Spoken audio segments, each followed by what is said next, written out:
하나님의 말씀 시편 119편 65절부터 72절 말씀까지 봉독해 드리겠습니다. 여호와여, 주의 말씀대로 주의 종을 선대하셨나이다.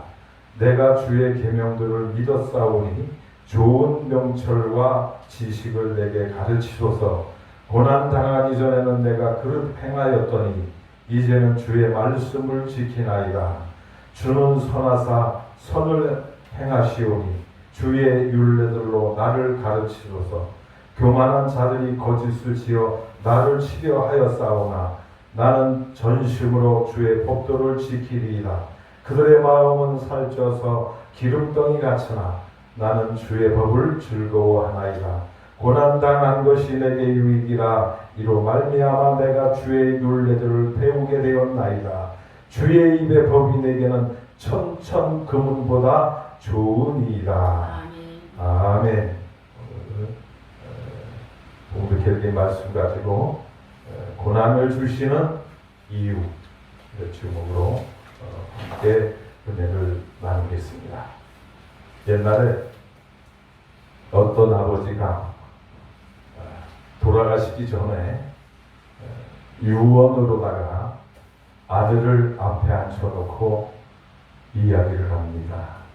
아들아, 우리 저 앞에 집 앞에 보면 그 우리 땅 있지 않느냐? 예, 있습니다. 내가 그 땅 어딘가에 금덩어리 하나를 이렇게 묻어 놓았다. 내가 죽고 나면 네가 그 금덩어리를 밭에서 찾아서 네가 요긴하게 사용해라. 네가 쓰고 싶은데 써라. 그렇게 말씀을 하시고 운명을 하셨어요. 그래서 아들이 슬픈 마음으로 장례를 치르고 장례가 끝난 뒤에 며칠 뒤에 아버지의 말씀이 머리에 떠오르는 거예요. 밭 어느 한가운데다가 금덩어리를 묻어놨다고 아버지가 말씀을 하시는데 과연 그곳이 어디일까? 그래서 장례가 끝나고 모든 것이 다 안정된 뒤에 아들이 아버지의 유언을 생각하면서 삽을 들고 밭에 나가서 땅을 파기를 시작합니다. 여름날 그 무더운 날 그냥 땀이 비오듯 쏟아지는데 삽을 가지고 밭 한쪽부터 파들 가지기 시작합니다. 어디 묻혀있는지 모르기 때문에 땅을 다 파야 될 거 아니에요. 그래서 이 아들은 지혜롭게 땅 처음부터 시작을 해서 파들어 가지기 시작합니다. 땀이 비오듯 쏟아집니다. 목에 갈증이 일어나기 시작합니다. 그래도 이 아들은 아버지의 그 말씀이 귀에 쟁쟁하기 때문에 금덩어리 큰 거 하나 캐야 되기 때문에 여름의 무더위도 아랑곳하지 않고 열심히 땅을 파기를 시작했습니다. 여름이 지나고 가을이 왔습니다.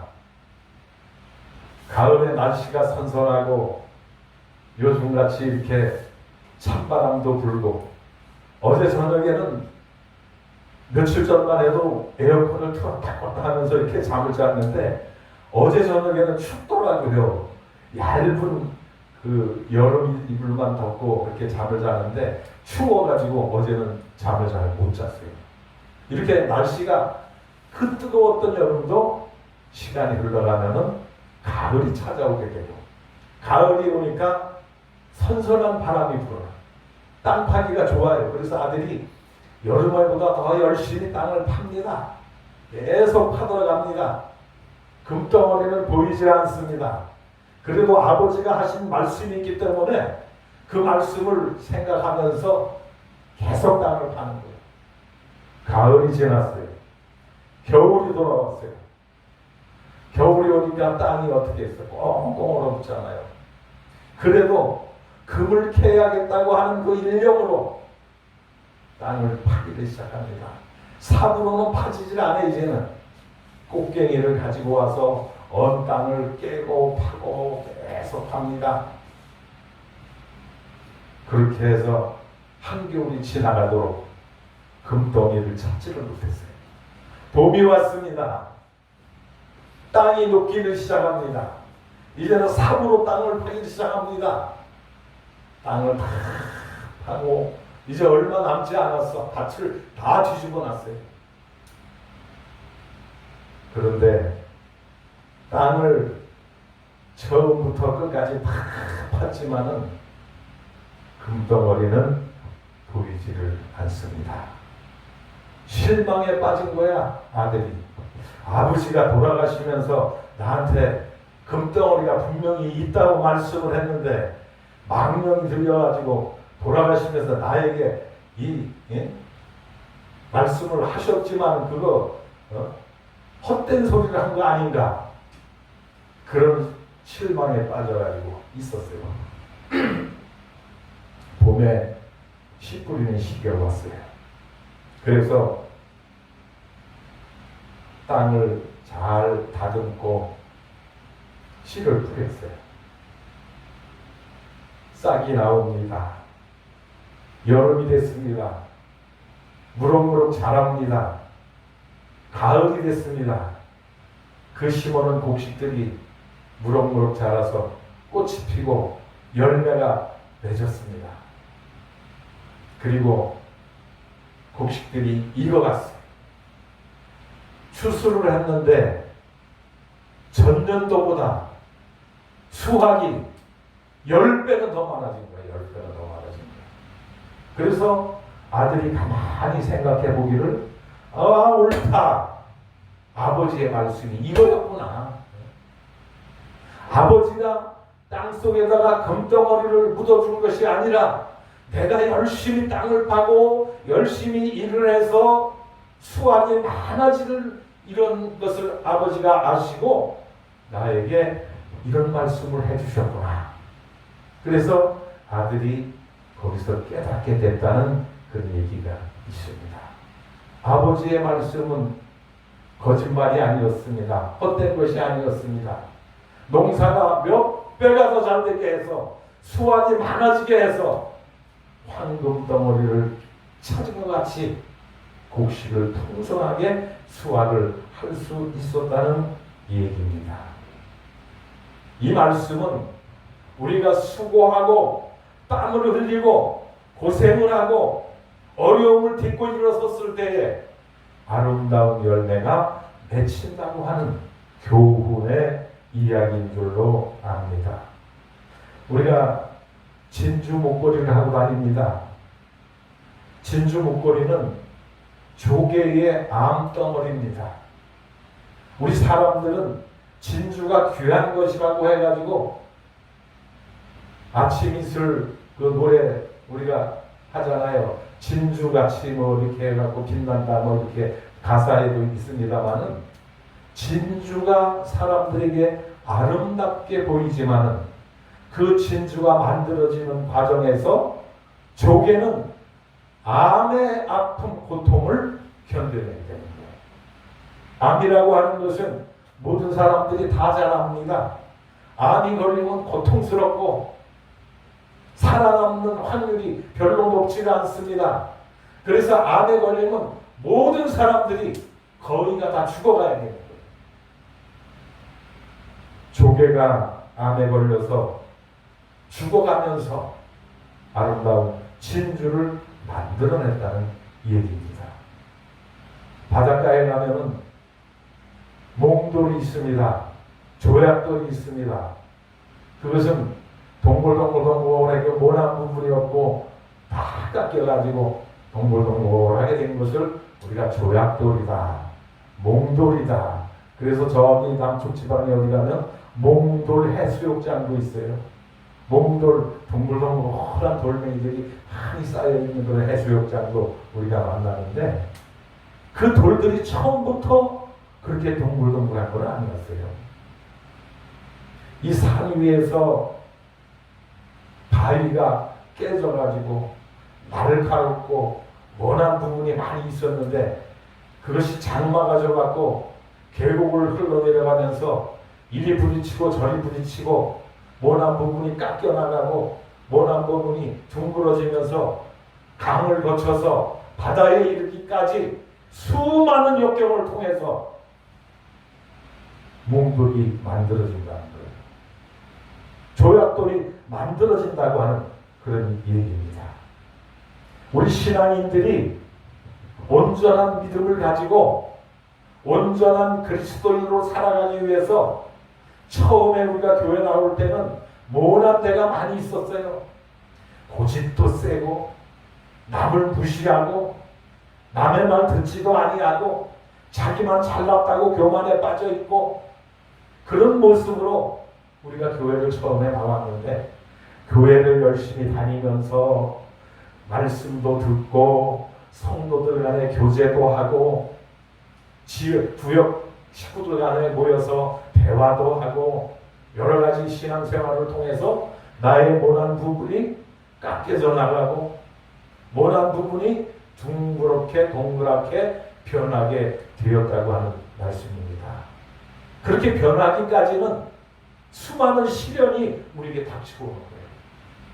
교회에 나오면서 어려움도 많이 겪고 또 복음 전파하면서 다른 사람들로부터 많은 미움도 당하고 그런 과정을 통해서 우리의 신앙이 다듬어지고 우리의 신앙이 조약돌과 같이 몽돌과 같이 모난 부분이 없이 온전한 그리스도인으로 변해간다는 것을 우리는 생각을 할 수가 있습니다.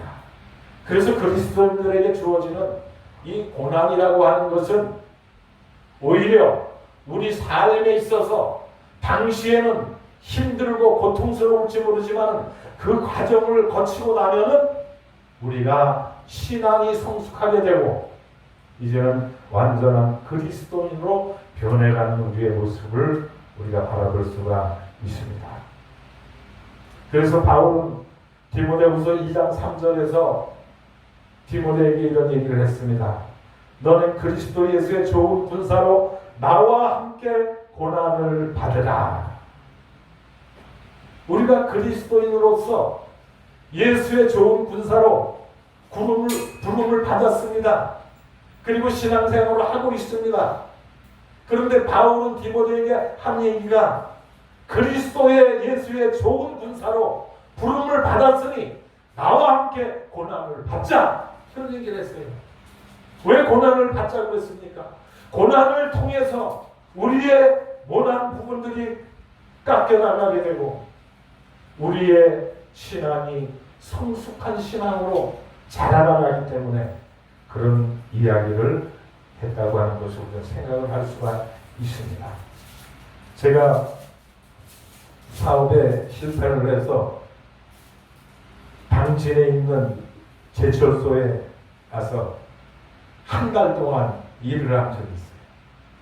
가서 일을 하는데 뭐 정식 직원도 아니고 그 당신 제철소 현대 제철소에 그 하청업체 있잖아요. 그 하청업체에 들어가가지고 일을 하면서 현대제철을 들락날락 한 달을 하면서 일을 했는데 참 말로만 듣던 용광로를 그때 보게 되었고 철이 만들어지는 과정을 관찰을 해봤습니다.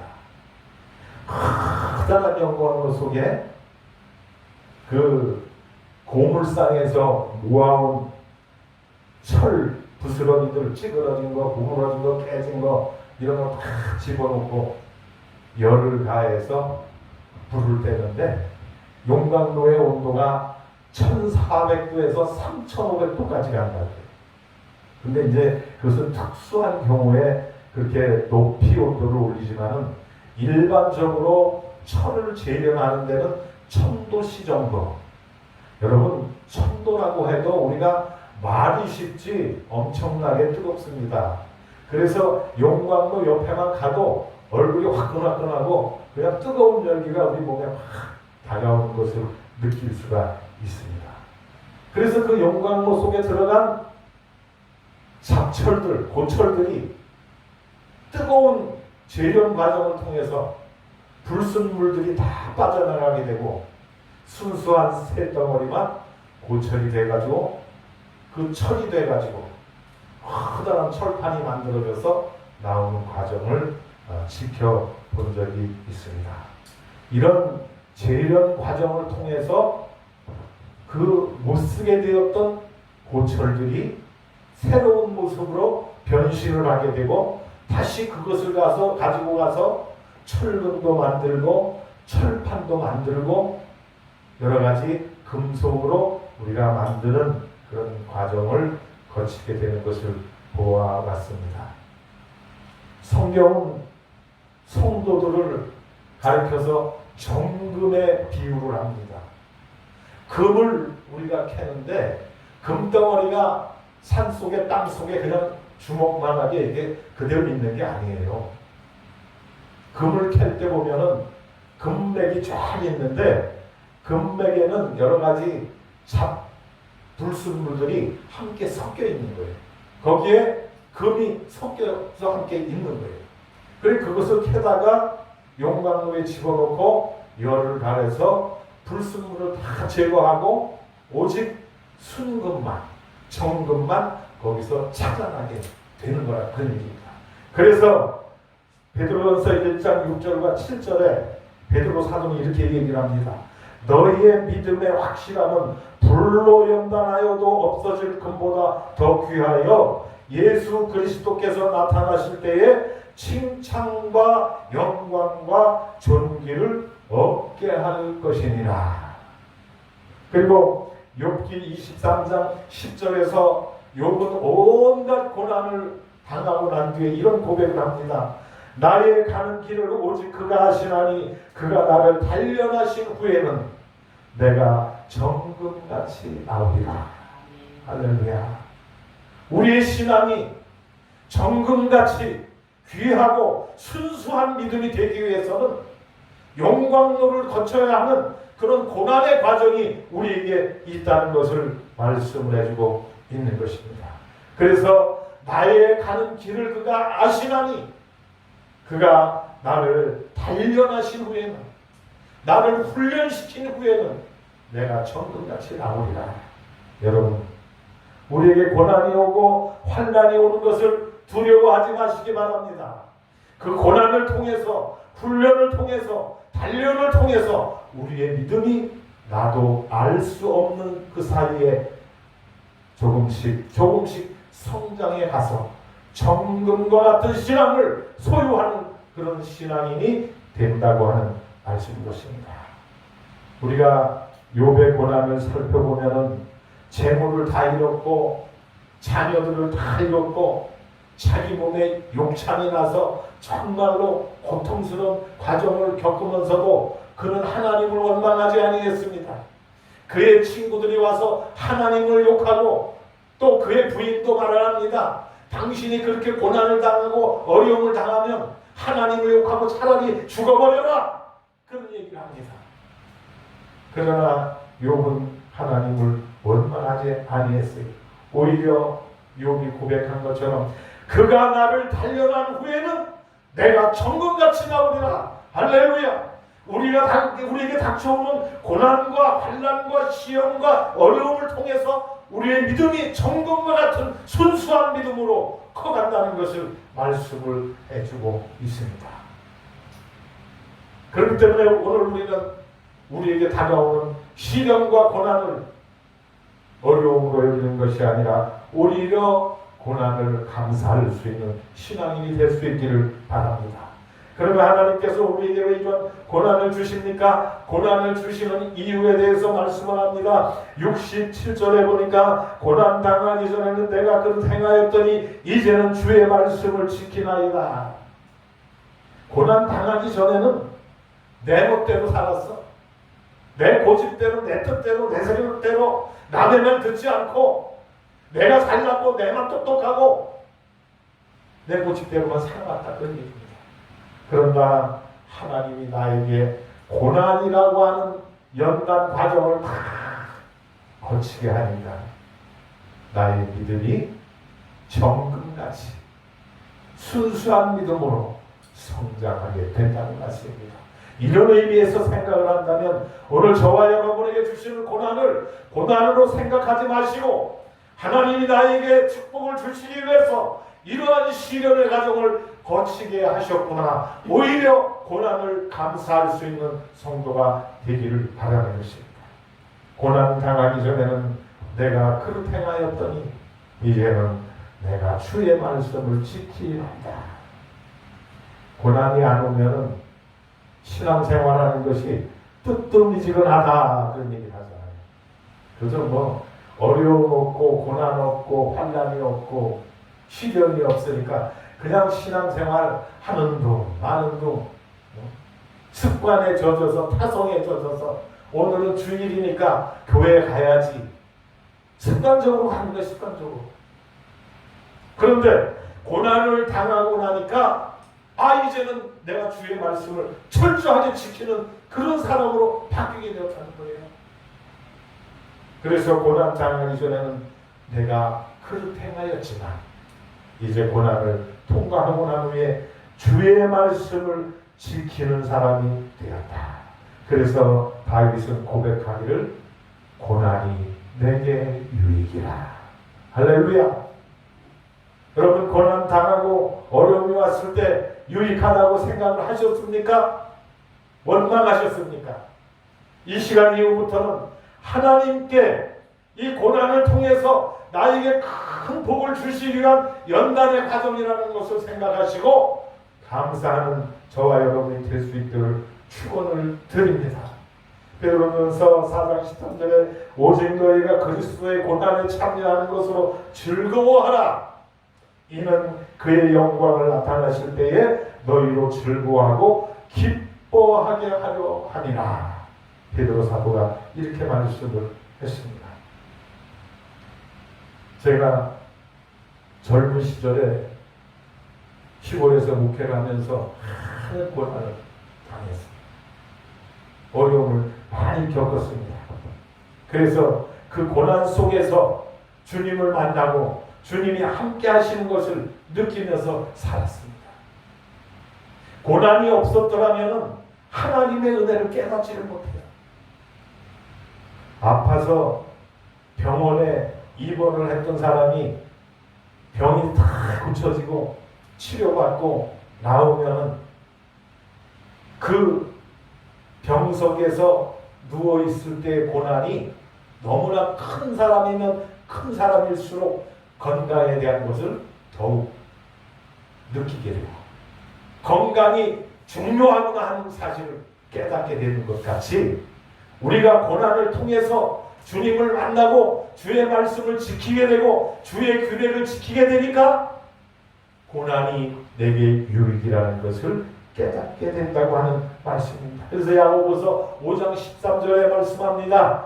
너희 중에 고난을 당하는 자가 있느냐? 저는 기도할 것이요 즐거워하는 자가 있느냐? 저는 찬송할지니라.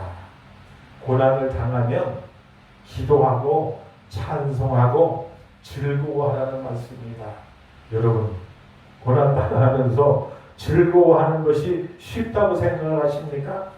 어려워요.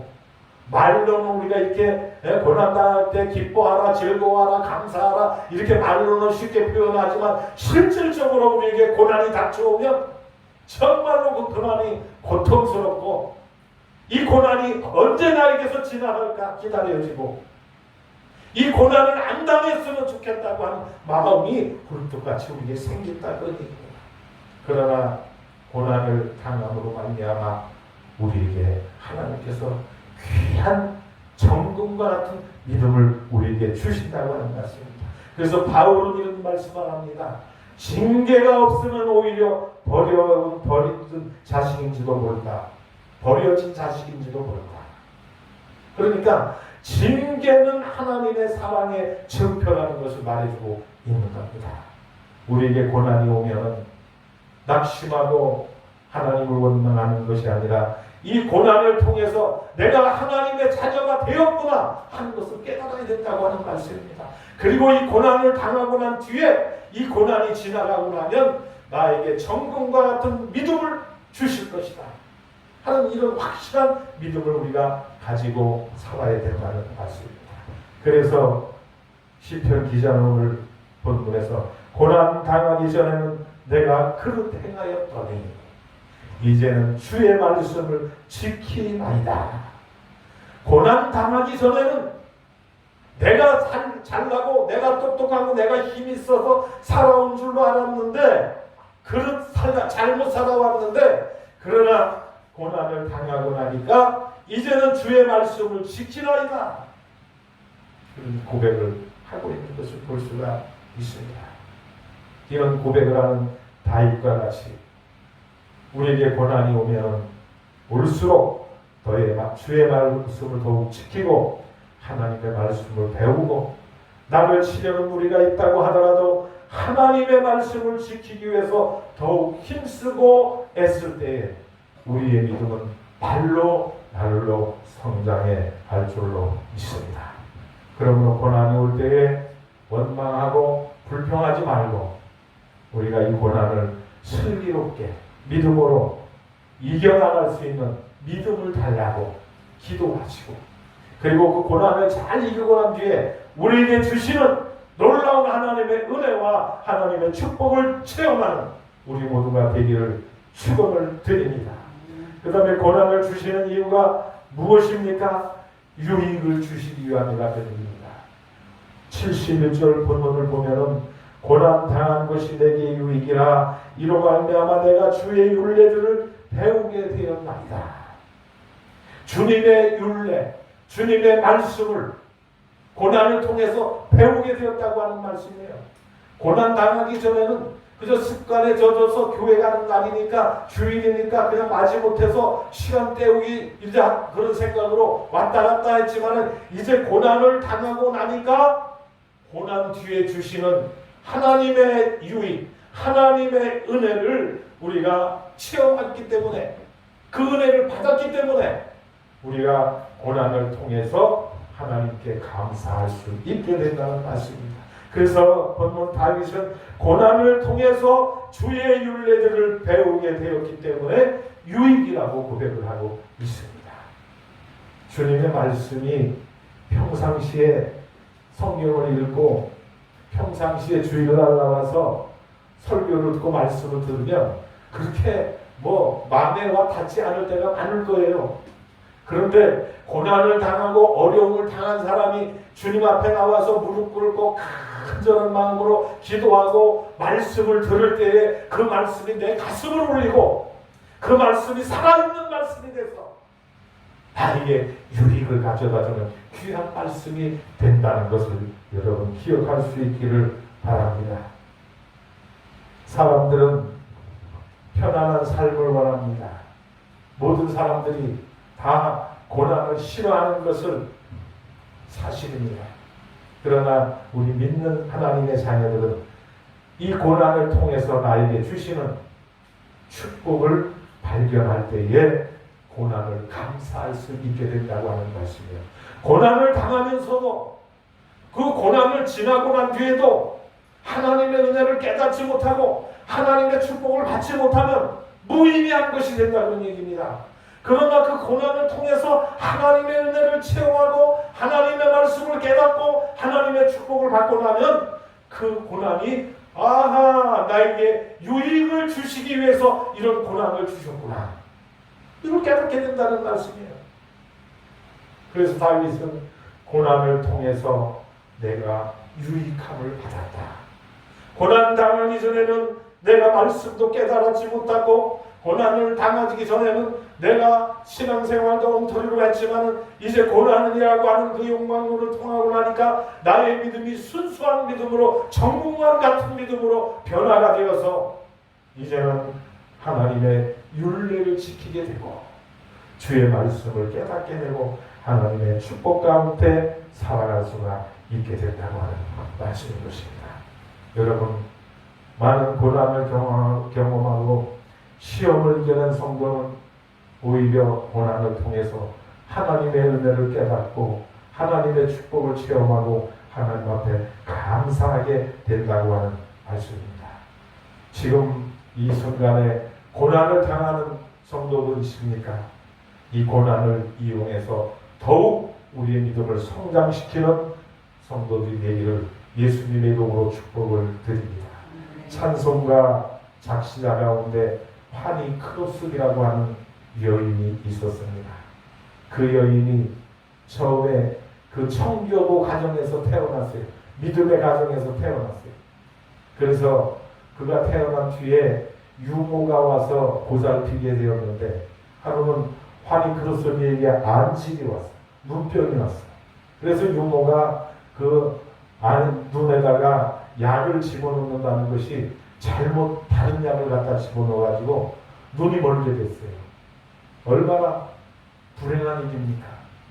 그런데 파니 크로스기는 그것을 원망하지 않고 불평하지 않고 그 고통 가운데서 앞이 보이지 않는 가운데서 간절하게 하나님 앞에 기도하고 부르짖어서 하나님을 만나게 되었습니다. 고통을 주시는 하나님을 깨닫게 되었습니다. 그래서 그는 그 고통 가운데서 많은 찬송가를 작사하게 되었어요. 찬송가 곡을 쓰게 되었다고 하는 말씀인 것입니다. 그녀는 이런 얘기를 했습니다. 나는 내가 가진 신체 장애를 하나님의 특별하신 섭리로 믿었으며 이 괴로운 조건이 성전의 기둥이 될 수 있는 거룩한 봉사의 계기가 되었다고 간증을 했습니다. 그녀는 또 말합니다. 믿음으로 사는 사람은 불운을 불평하지 않고 행운을 창조하는 사람이다라고 말을 했습니다. 파니 크로스기 여사가 작사한 391장 찬송을 보면 시편 57편을 읽다가 감동을 받고 지은 시가 그 찬송입니다. 그 찬송이 오 놀라운 구세주 예수 내 주, 이 찬송도 우리 한번 불러보겠습니다. 391장 찬송을 파니 크로스기가 작사한 거예요.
예수님 주 예수 이 가실 때 나의 일어나 맞이하리 그 고백은 저 노래하리 저 천군 천사 내 마른 땅은 종일 걸어가고 나 피곤치 아니하며 저 위험한 곳 내가 이를 때면 큰 바위에 숨기시고 조소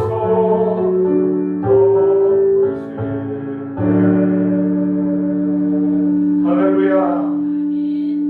남의 실수로 인해서 자기가 실명을 하게 되고 앞을 못 보는 그런 장님이 되어가지고 고통 중에 빠졌지만은 그 고통 가운데서 아니 그것에는 하나님을 만나게 됩니다.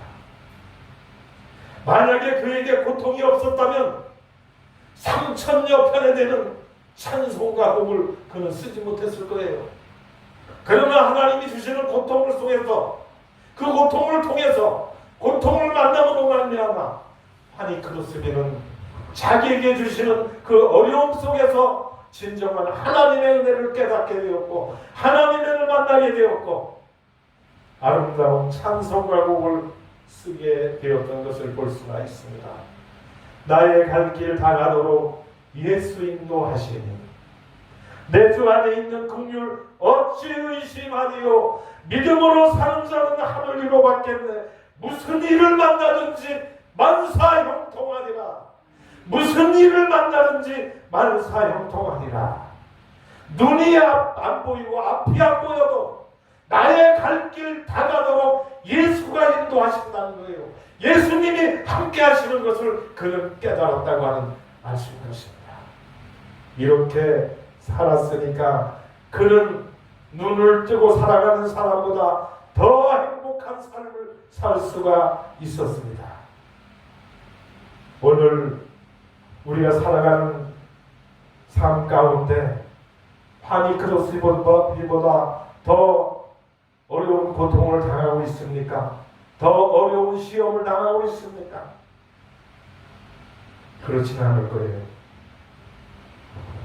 어려운 가운데서 주님을 만나고 찬송했던 찬송가 작시자 환희 크로스비를 우리는 생각하면서 나에게 어떤 고난과 어떤 어려움이 온다 할지라도 그 고난 가운데서 함께 하시는 주님을 발견하시기를 축원합니다. 그리고 주님을 만나는 여러분 되기를 축원을 드립니다. 그래서 욥기 23장 10절에 욥은 온갖 시련과 고난을 겪은 뒤에 나의 가는 길을 그가 하시나니 그가 나를 단련하신 후에는 내가 정금같이 나으리라. 할렐루야. 여러분 오늘 우리에게 고난이 닥쳐올 때에 그 고난을 통해서 나의 믿음을 성장시켜 나가는 슬기로운 하나님의 자녀가 되기를 축원을 드립니다. 슬기로운 뱃사공은 불어오는 풍랑을 원망하지 않습니다. 그 풍랑을 역이용해서 오히려 더 빨리 나갈 수 있는 지혜를 깨닫고 발견하고 행하게 된다는 것을 여러분 기억할 수 있기를 바랍니다. 우리가 지금 어떤 고난 가운데 있습니까? 그 고난을 피하려고 하지 마세요. 고난은 피하는 것이 아니라 통과하는 것입니다.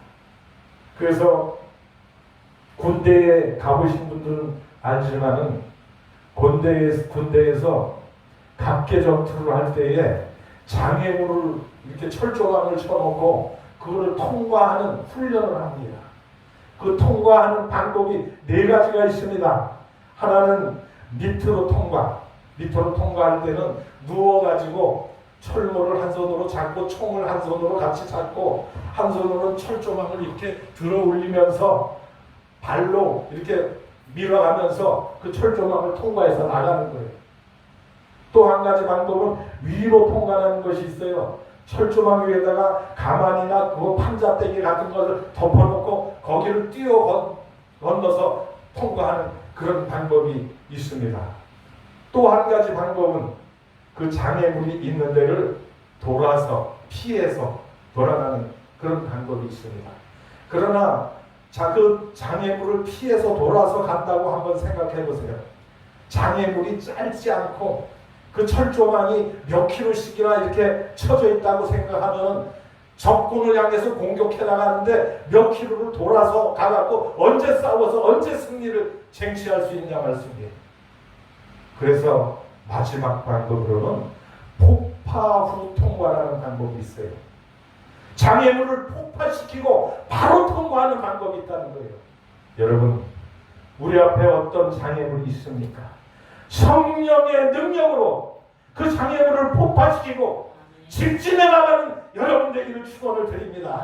그래야 우리의 목표에 빨리 도달할 수가 있는 거예요. 빨리 도달해서 승리의 깃발을 꽂을 수가 있는 것이에요.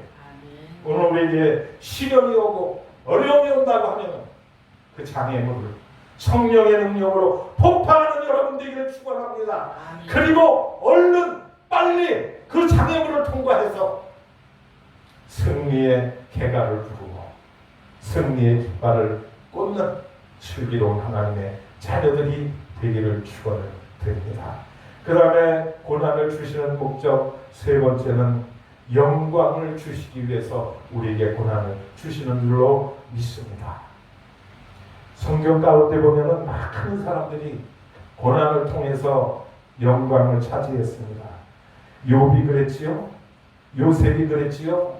많은 사람들이 다니엘과 또 그의 세 친구 사드락과 메삭과 아벳느고 그 외에 많은 사람들 신앙에 와서는 바울 같은 사람들 고난을 통해서 많은 영광을 차지했습니다. 그 가운데 가장 으뜸되는 인물이 누굽니까? 우리 예수님이요. 예수님. 예수님은 십자가 고난을 통해서 부활의 영광을 차지하신 분이라는 것을 우리는 알고 있지 않습니까? 십자가의 고난이 예수님에게 없었다면 부활의 영광이 없었을 것이고, 부활의 영광이 없었다고 한다면 오늘 저와 여러분을 죄 가운데서 구원하는 그런 놀라운 능력을 행할 수가 없었게 되었다는 말씀인 것입니다.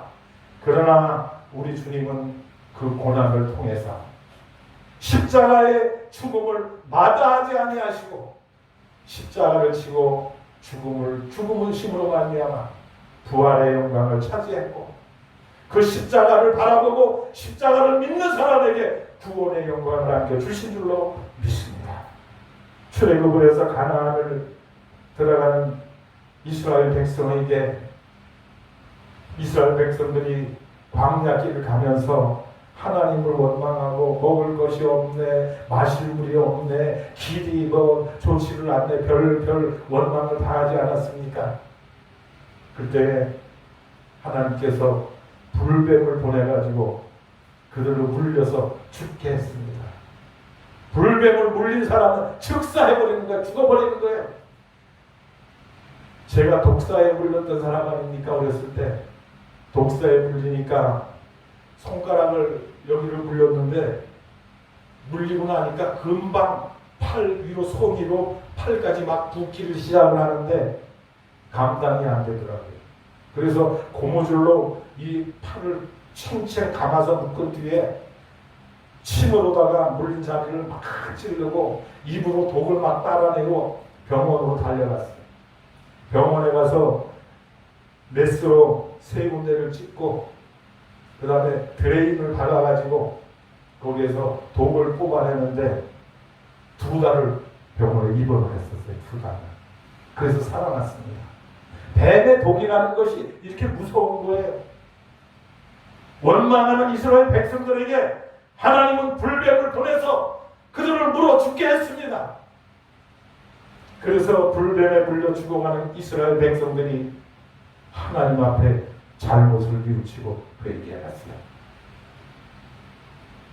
그래서 모세에게 하나님이 지시하기를, 모세야, 놋뱀을 불뱀을 만들어서 그것을 창대 위에 달아라. 그리고 그것을 쳐다보는 자는 불뱀에 물렸다 할지라도 그 독이 해독이 되고 살아날 줄로 믿어라. 그리고 그렇게 행하라. 모세가 불뱀의 모양을 만들어가지고 노스로다 불뱀을 만들어 창대 위에 높이 달아놓고 불뱀에 물려 죽어가는 이스라엘 백성들에게 외칩니다. 여러분들 지금 불뱀에 물려 죽어가고 있지 않습니까? 저기 달려있는 노뱀을 쳐다보세요. 그것을 쳐다보면 여러분은 불뱀의 독에서 해독이 되고 살아날 줄로 믿습니다. 하나님이 그렇게 말씀하셨습니다. 노뱀을 쳐다보세요. 쳐다보세요. 끝까지 고집 피우고 안 쳐다본 사람은 죽어버렸어요.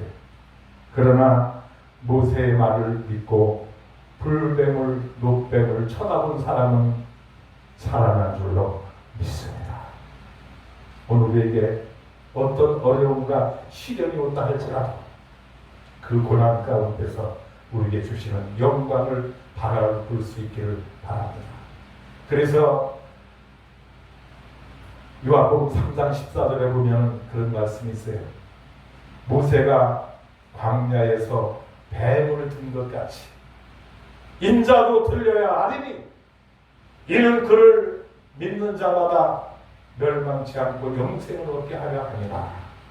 그리고 요한복음 3장 16절로 내려가서 하나님이 세상을 이처럼 사랑하사 독생자를 주셨으니 이는 그를 믿는 자마다 멸망치 않고 영생을 얻게 하려 하심이니라. 할렐루야.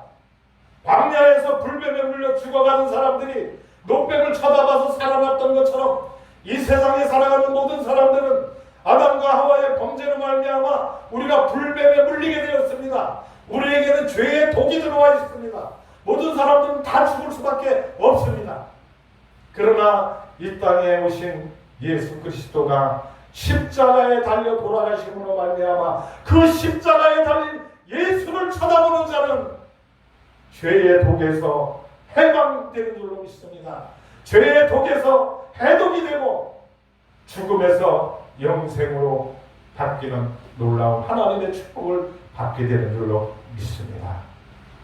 하나님 우리에게 고난을 주시는 것은 우리에게 영광을 주시기 위함이었다고 하는 말씀입니다. 고린도전서 10장 13절에 바울은 이렇게 얘기를 합니다.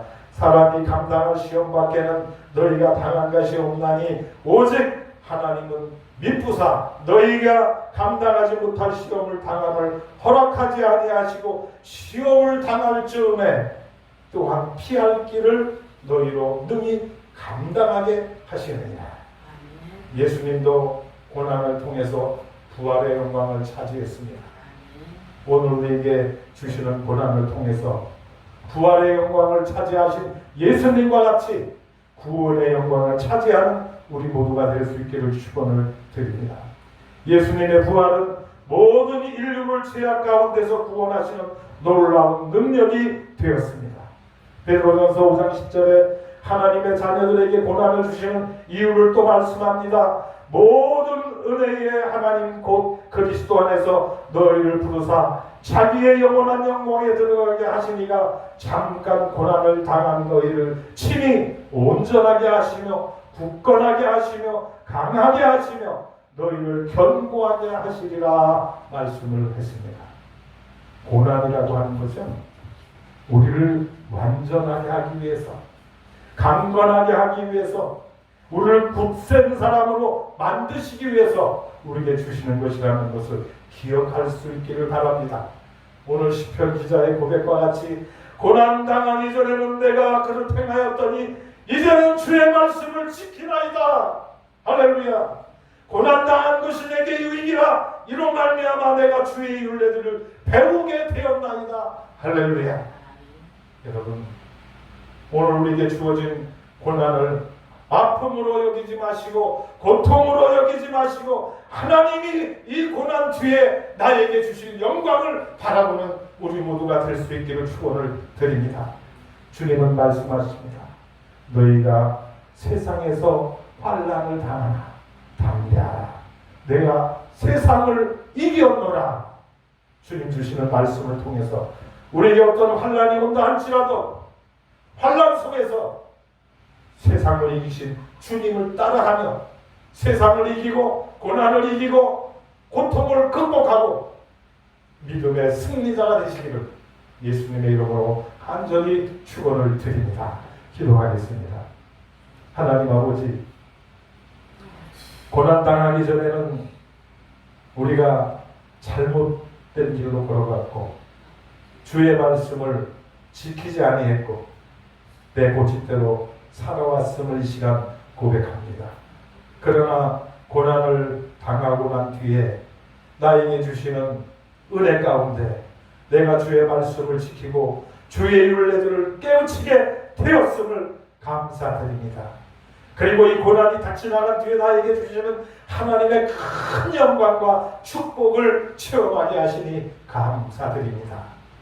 오늘 이 말씀을 듣고 고난 속에 있는 모든 하나님의 백성들, 고난을 고난으로 여기지 않고 고난을 나에게 주시는 하나님의 영광과 축복으로 깨닫는 하나님의 자녀들 될 수 있도록 역사하여 주시옵소서. 고난 뒤에 우리에게 주시는 하나님의 축복을 바라보는 모든 성도가 될 수 있도록 하나님 우리에게 힘과 능력을 더하여 주시옵소서. 그래서 이 고난을 잘 이기고 무사히 고난을 통과해서 하나님의 주시는 영광을 차지하는 하나님의 자녀들 될 수 있도록 축복하여 주시옵소서. 모든 말씀 우리 주 예수님의 이름으로 기도하옵나이다. 아멘. 하나님께 영광을 드립니다. 하나님 우리에게 고난을 통해서 큰 축복과 은혜를 주실 줄로 믿습니다. 370장 찬송드리겠습니다.